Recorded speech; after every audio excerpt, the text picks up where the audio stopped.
Welcome to Mental Health Monday. My name is Mick Coyle. Coming up on the programme this week. You do come away with guilt. There's no question as parents, particularly. Gosh, as a dad, your job's to protect your kids. Okay, he's 34 years old and arguably not a child, but equally, yeah, you do feel that. And I think in a world where it's very easy just to quickly click on a petition, or it's very easy to click like or share or retweet and then think, well, that's me, I've done my bit.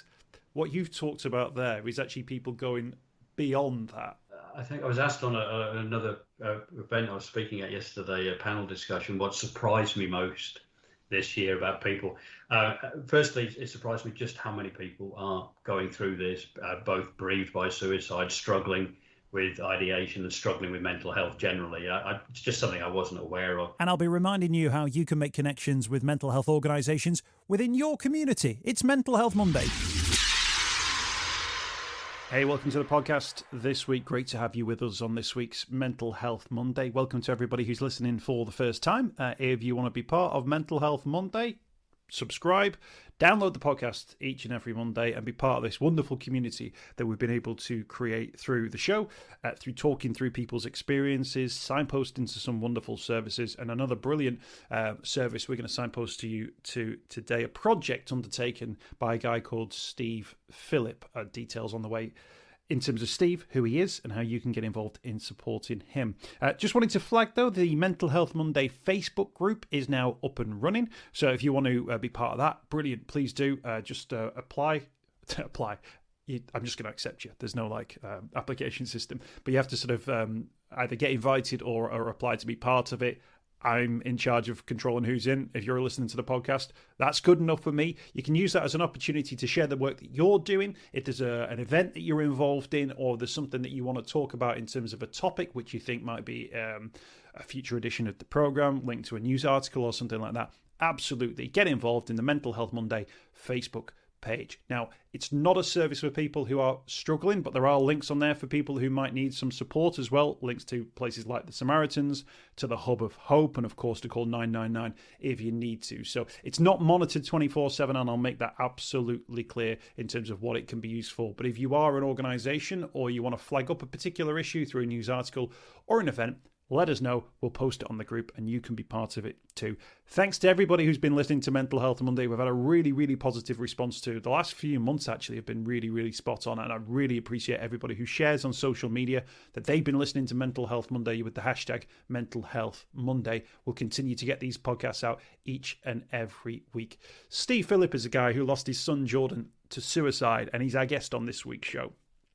Steve's an incredible guy and speaks so well on the subject. He launched an event this week which will see a year of events culminating on December the 4th for reasons which Steve will explain. The Jordan Legacy is the name of the project, but the wider project he's opened up just this last week is Hope for Life UK. Now, I'll get all the links to this in the social media poster and also to the links within the podcast on Audio Boom as well.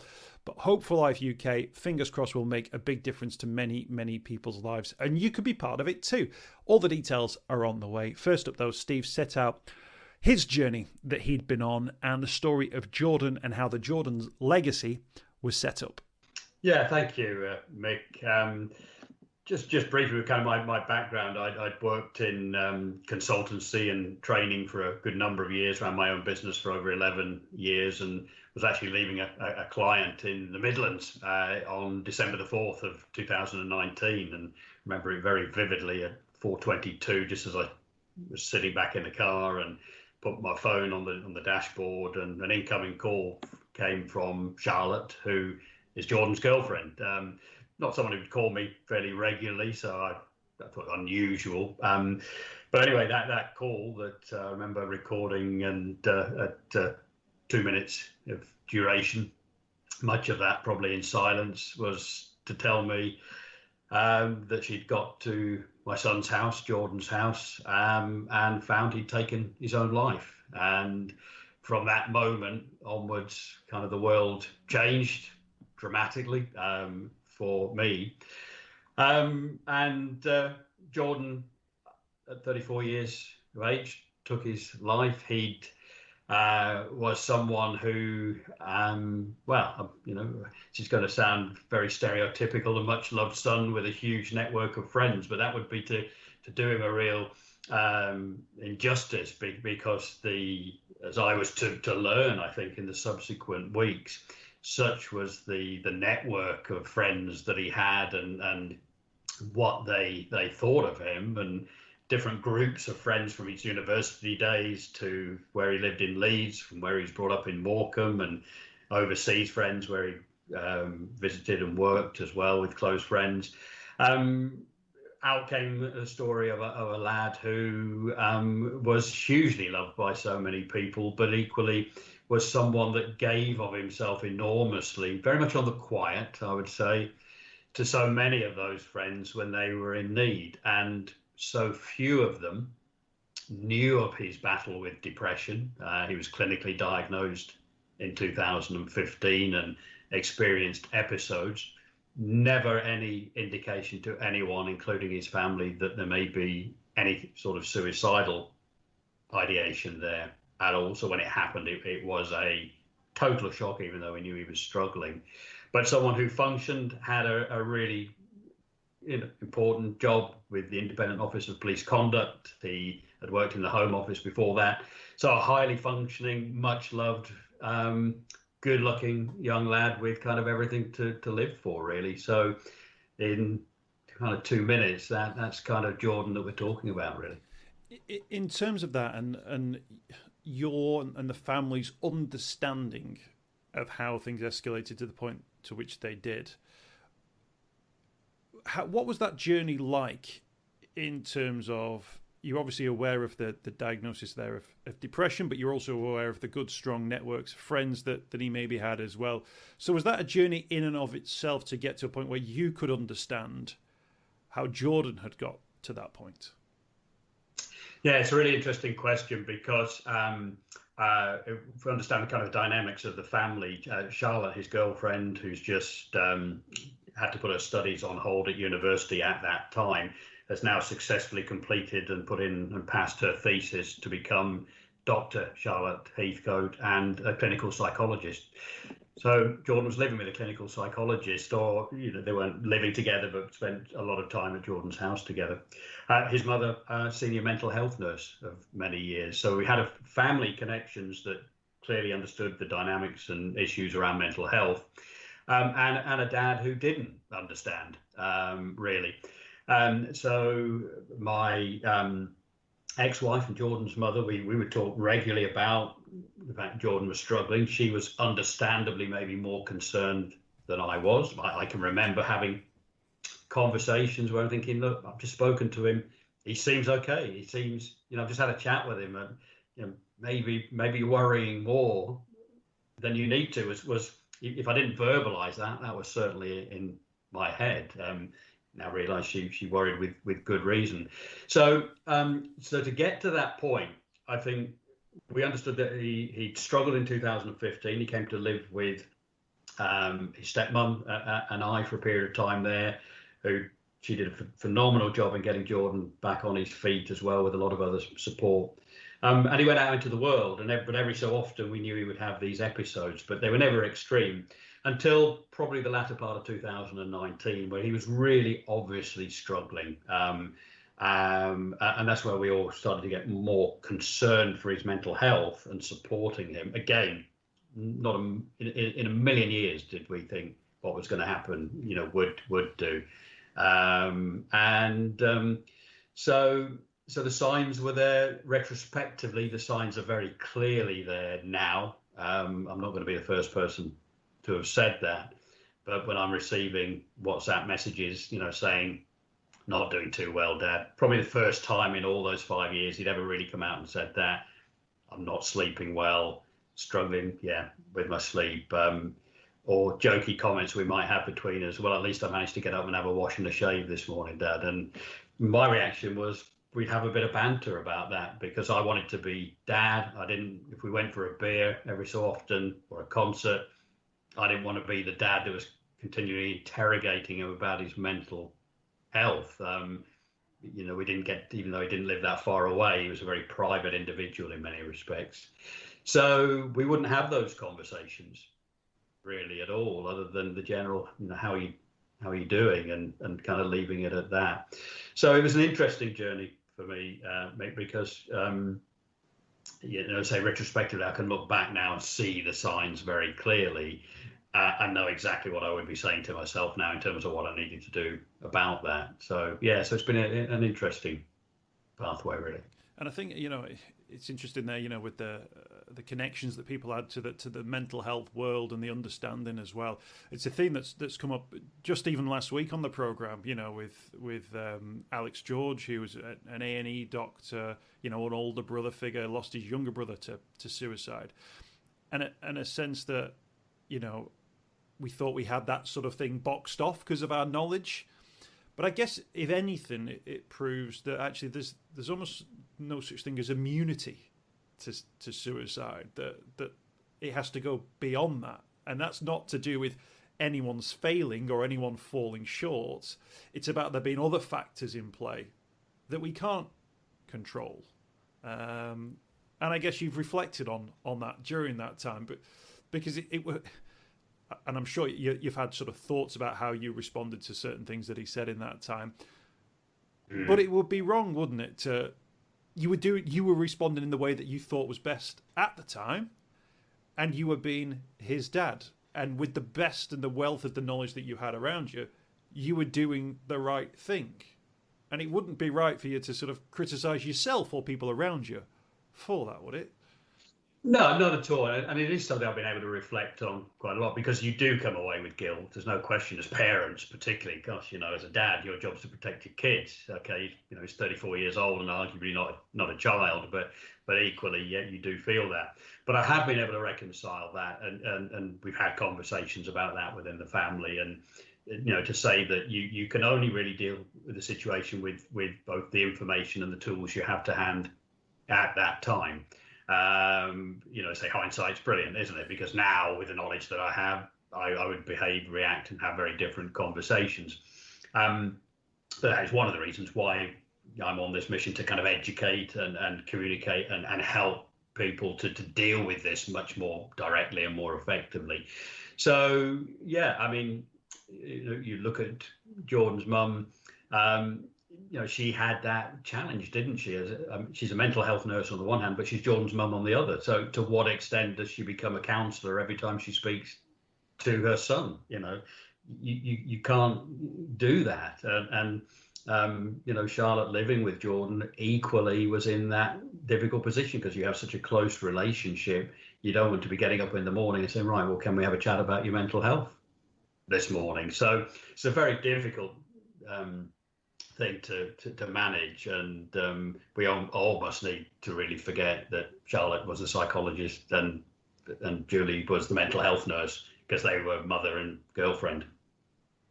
In terms of the steps afterwards, I think people could totally understand if you, either individually or as a collective, wanted to sort of metaphorically huddle down together and just try and battle and find a way through.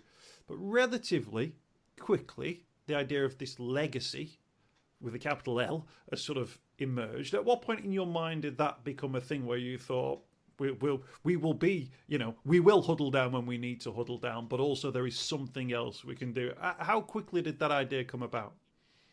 Yeah, well, I can tell you very specifically, actually, because I started within a few weeks of Jordan's death journaling, and just a few days ago read my journal for the date. So I can probably assume that's around about January the 17th or 18th, where I'd woken up that morning and I've been thinking and during the night, and the idea for the Jordan effect, as I'd called it at that time, was born. And that was born out of reading an article that is a story actually on the Jordan Legacy website, and a story about a father who lost his son right in front of him, 11-year-old son, I think at the time, in a cycling accident, got hit by a truck, right in front of him. And his story about the awful period they went through, but out of that, what they've achieved in terms of this incredible website and what they're doing in memory of their son now. that kind of inspired me at that time. And as I say, that would have been about January the 15th, so 6 weeks or so after Jordan's death. So that was the moment, very clearly documented in the journal there. The catalyst in some ways started just a few weeks before that, because my background in consultancy and training was very much centered around social media and the business platform LinkedIn. That's where for 11 years or more people would have known me and had quite a following already at that stage.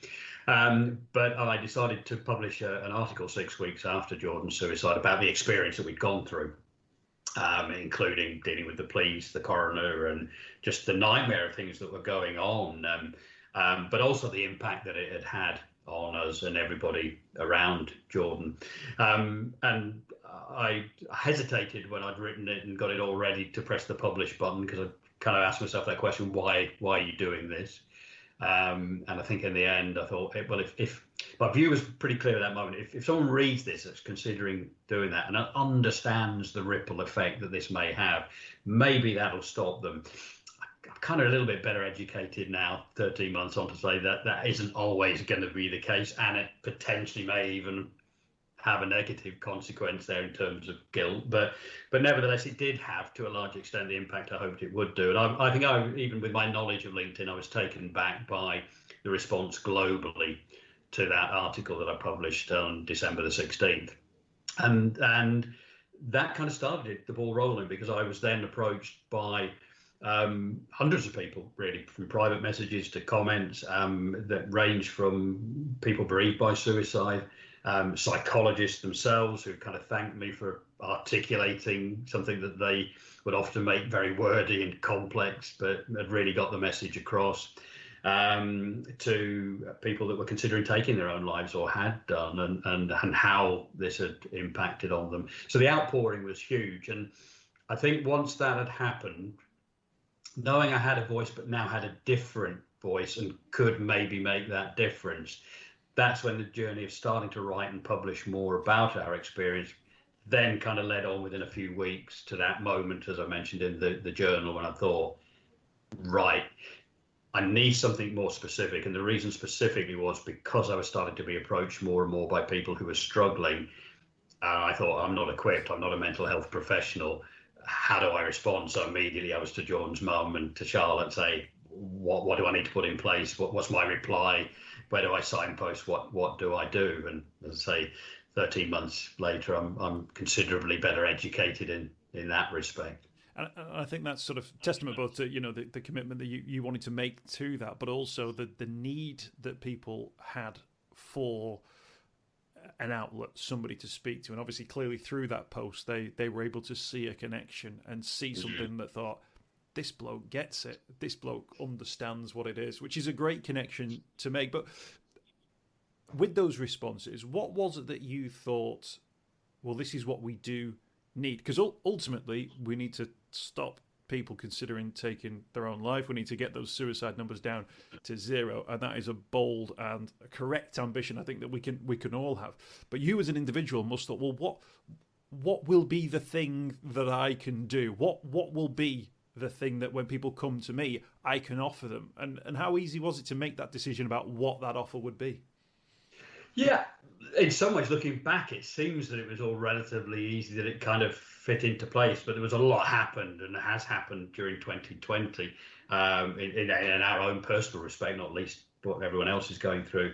I think one of the things that I realized was that because of my openness and pulling no punches, I think in the content that I shared, was very open about the emotion, the experience, how it had really impacted. It was very raw, a lot of the content. I think that resonated with a lot of people. There was no fluff there, and it was a very personal story. And we know, personal stories sell hugely.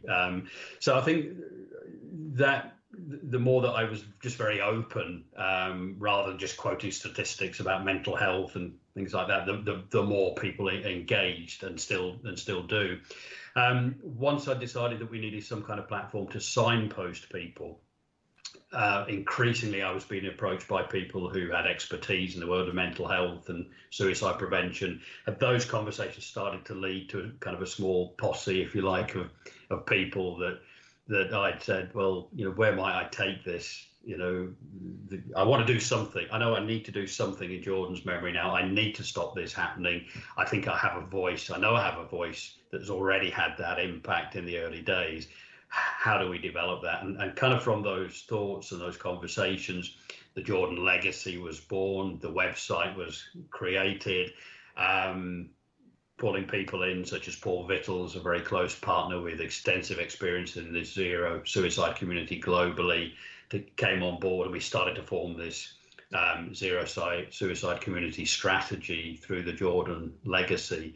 And that's grown through December and has kind of culminated really in a launch of an initiative that we're calling Hope for Life UK, which was launched yesterday online. We had over 350 people registered for a Zoom call that had some minor technical difficulties with people getting on, but they've all got a recording today. But was a huge event for us and really the catalyst for our plans for 2021. Yeah, which takes us on nicely actually to the next stage of the story. When we talk about legacy, this is the name which people will be hearing about over the course of the next 12 months. Just give us a sense there of what Hope for Life UK will aim to achieve throughout that period of time, culminating with that date in December.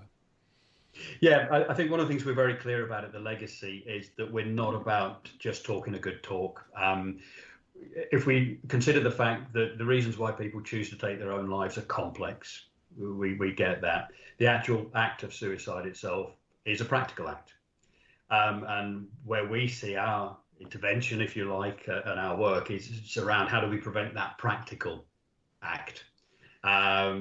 So our focus during the event yesterday was to ask everyone who attended, look, what does kind of hope mean to you? In your deepest, darkest, most difficult times, what does hope mean, and where do you go to, and who do you go to look for hope, and where do you think other people go, and what does hope mean to them?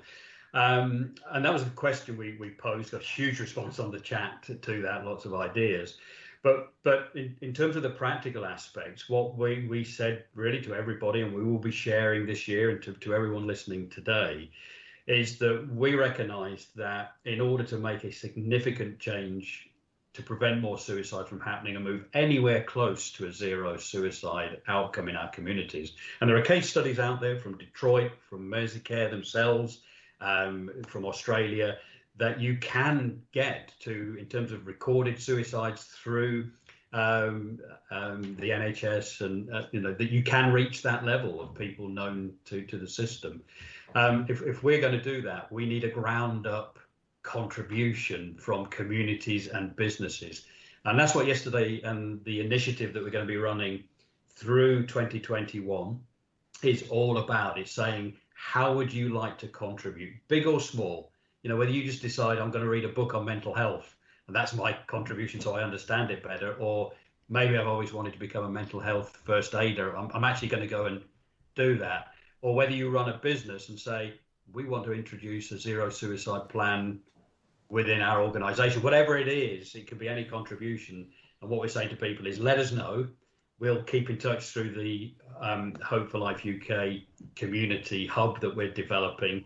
And the initiative will culminate on December the 4th this year in Hope for Life UK Day, which will happen each year, but there'll be an event each year where we'll celebrate the successes that have happened. And December the 4th, of course, chosen for a very deliberate reason, because that is the day, of course, that Jordan took his own life.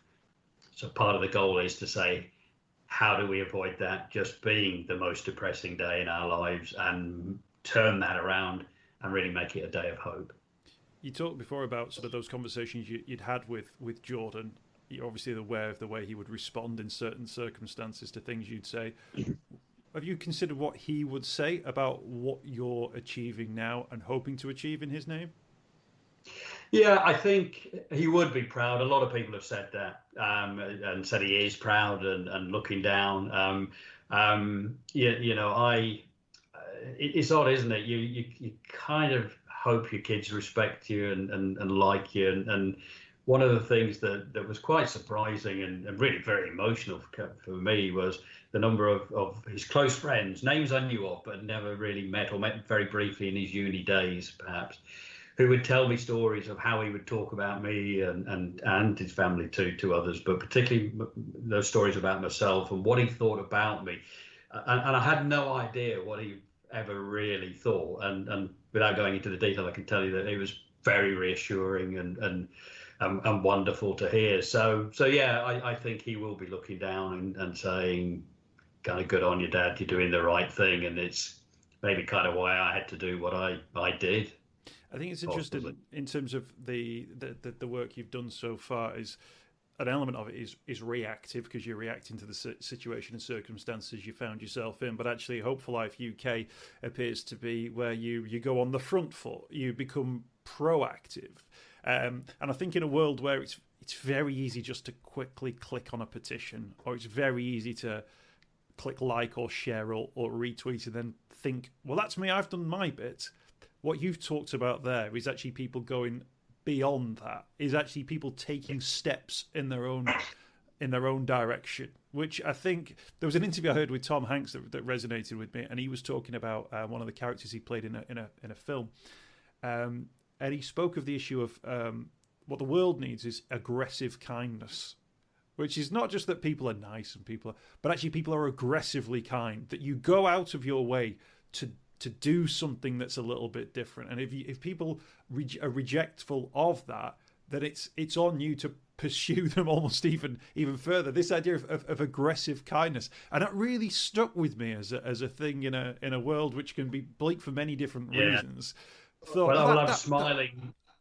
I'm smiling because if you look over my shoulder, and your viewers can see from another Tom Hanks film a character there, and a very powerful quote that his character Chuck Nolan's makes at the end of Castaway, and to remember that quote where Chuck Nolan had lost everything, having been cast away in this desert island, come back and lost his girlfriend yet again, his fiance, and he said, kind of, what do you do now? And he said, well, look, I just know that tomorrow I'll wake up, I just have to breathe, because who knows what the tide is going to bring in. And I thought, wow, what a quote. So Wilson sits over my left shoulder, keeping an eye on me. It's a film that Jordan and I watched a lot and both really enjoyed. But you're right. Be very careful what I say here. There are a lot of excellent events put on around mental health each year, and certain days, of course, so I won't mention them. But what happens is it's a day and everyone gets kind of G'd up and motivated, and we must do something, and then nothing really happens to the level it should. So one of the things we're really clear with for Hope for Life UK is that it is an initiative that culminates in Hope for Life UK Day, not just a day that we're waiting to happen. And that is a really important message. And I think that's a really important one too. Somebody emailed me this week actually saying, Mick, I really like what you do as much as anything, because you do it every week. You don't just do it on the days that that come up in the diary. Although I do find that sometimes when those dates come round, there's a greater interest in something that you might. So if you can utilise those days. There was a big fuss last week, going off on a tangent slightly here, about Blue Monday, which is, quote, the most depressing day of the year. And it isn't, and it wasn't, and it was a sales thing. But actually, a lot of people use that as a day now to talk about things around the positivities,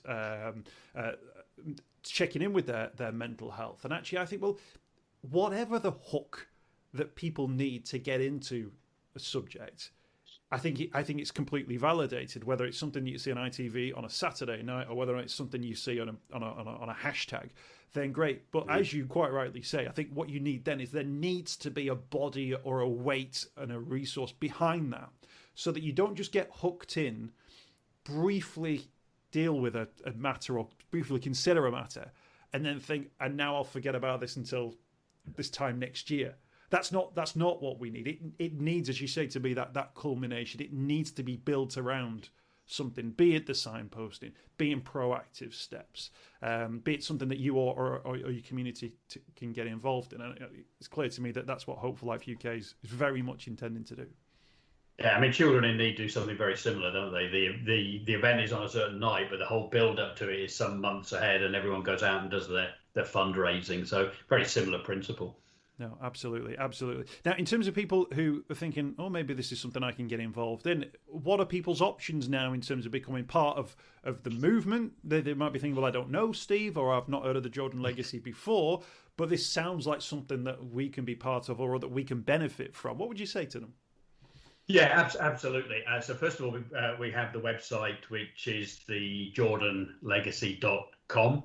I'm very cognizant of the fact that this morning I have a project to do fairly rapidly, and that is to get some very clear reference to Hope for Life UK on there. As you can imagine, these things kind of happen, take on a mind of their own, and before you know it, it's happened. So that will be happening pretty quickly this morning. Something fairly clear and obvious on the page there, and on there will be a link also for people to opt into our Hope for Life UK community. What that will provide is an opportunity for them to be updated about the project itself, the initiative this year, but we will also be providing a community hub where people can contribute their ideas. I mean, just as examples, I had messages from people after the event last night. A local solicitor that I know said, I've already been thinking about what can we do as a solicitor to help prevent suicide. And this lady said, look, I'm a mediator. It's what I deal and specialize in. And I have fathers who are coming in, going through a divorce, thinking they're going to lose their kids, and in quite precarious emotional conditions. Maybe what we can do as solicitors is part of that mediation, ensure that we have some kind of safeguarding within that process. And, so already people were coming out with ideas like that. So the Hope for Life community will be with a little bit of guidance from ourselves, but really important to understand is that we want people to contribute with their ideas, not for us to impose our ideas onto them. So we can help in a lot of cases, but what does hope mean to you?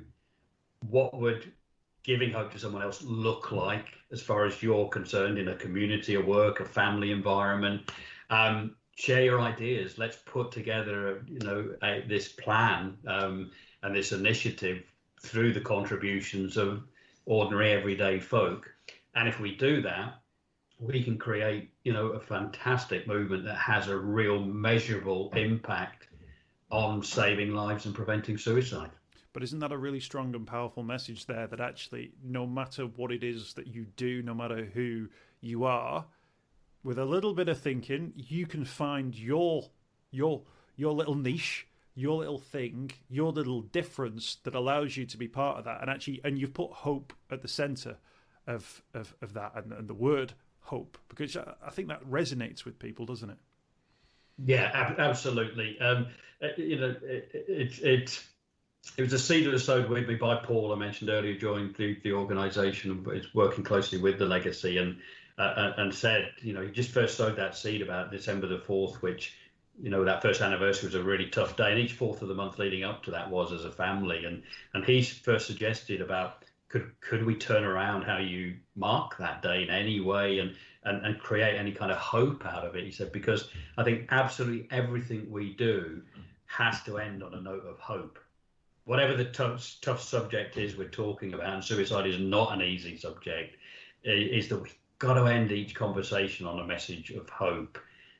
Because without hope, there's no point even tackling the subject and talking about it. There has to be some kind of hope. Well, let's end our conversation by talking about hope then, Steve. And often I find that hope comes from the community that you find through difficult circumstances. And I know that there are many people who speak very, very warmly of the work that you're doing. And, the response that you heard from social media. Have you found that community, that mental health aware community, to be something which, you can, that's part of your life now, as you look to build on Jordan's legacy? Yeah, I think I was asked on another event I was speaking at yesterday, a panel discussion, what surprised me most this year about people.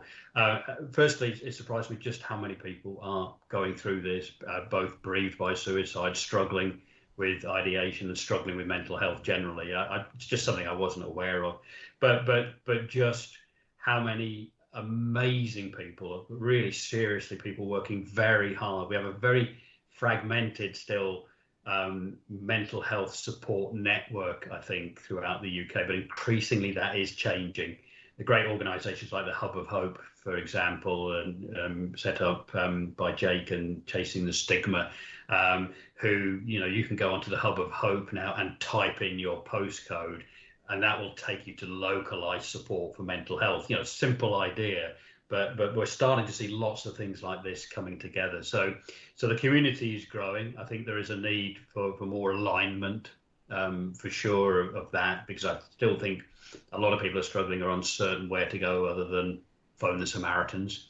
And then that is really more at the crisis end, and they are overwhelmed. I know with the number of calls that they get.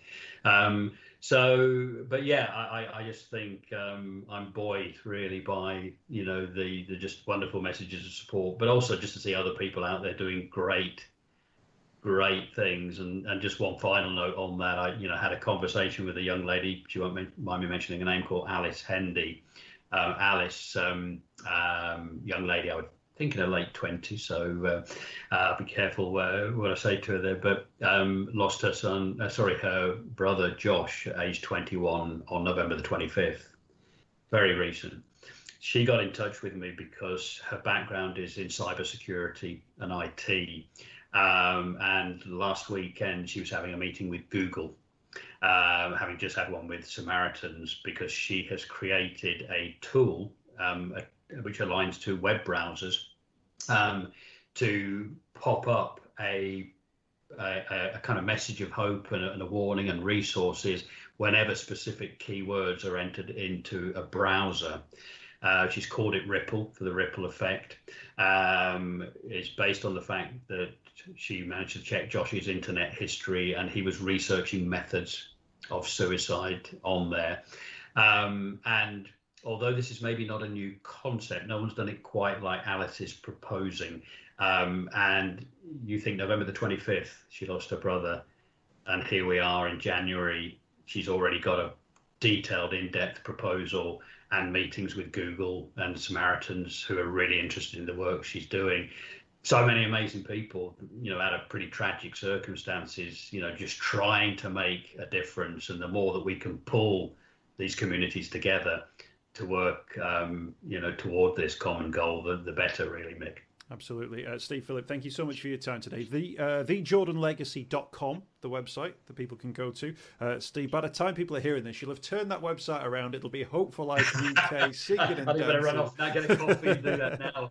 I'll tell you what, I'll say to people, if they click on it today and it's not there, give Steve another week, and then he'll certainly have had it turned around. Give me a day, one day. Thank you so much for your time, Steve. A real pleasure. And I know you've been through such a difficult time, but we focus on the hope and what you hope to achieve.